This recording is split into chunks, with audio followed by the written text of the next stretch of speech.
ভেহেমেন্টলি বলতেছেন আপনার সবকিছু করার ম্যান্ডেট আছে, সেই ম্যান্ডেট আপনাকে কে দিল? আসলে এই করিডোর বা চট্টগ্রাম বন্দরের ব্যাপারে আপনার কারোর সাথে আলোচনা করতেছেন না। প্রশ্ন করলে আমরা উত্তর পাইতেছি যে এইটা আমরা করব, হচ্ছে নির্বাহী দায়িত্ব।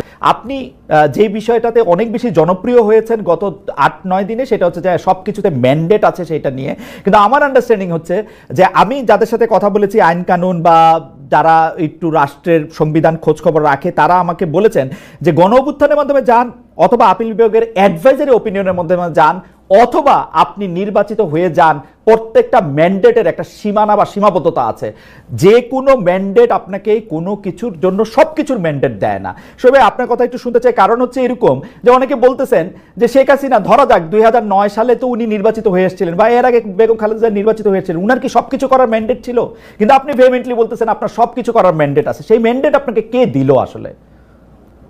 না, আমি যেটা বলেছি যে আমাদের ম্যান্ডেট আছে এভরিথিং, আমি যে শব্দটা বলেছি এভরিথিং, আমি কেন বলেছি সেটা হচ্ছে যে আপনি যদি 13 অ্যামেন্ডমেন্ট দিয়ে তো আমরা কেয়ারটেকার গভর্নমেন্টটা আমরা চালু হয়েছিল।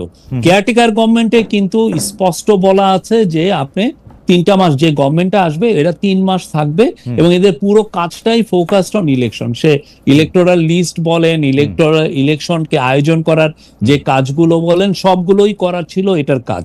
ইলেকশনের বাইরে তার কোনো ম্যান্ডেট ছিল না, সেটা একদম স্পষ্ট। এবং 13th অ্যামেন্ডমেন্টে ওইটা ছিল।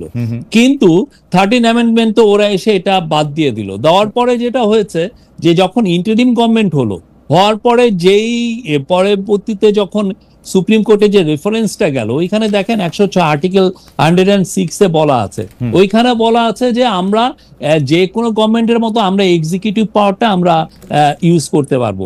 এটা যেটা নর্মাল একটা গভর্নমেন্ট যেই এক্সিকিউটিভ পাওয়ার হোল্ড করে, আমিও সেই এক্সিকিউটিভ পাওয়ার হোল্ড করছি।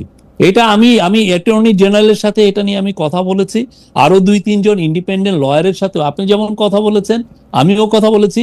আমি আপনাকে ইনভাইট করব অ্যাটর্নি জেনারেলকে আপনার প্রোগ্রামে আনতে, ওনার কথা শুনেন উনি কি বলেন। আমরা ওই অনুযায়ী আমরা আমাদের কথাটা বলেছি। আমাদের ম্যান্ডেটটা হলো আমরা যে কাজগুলো, এটা অনেকে আবার কেউ বলছেন যে না আপনাদের ম্যান্ডেট হচ্ছে ডে টু ডে।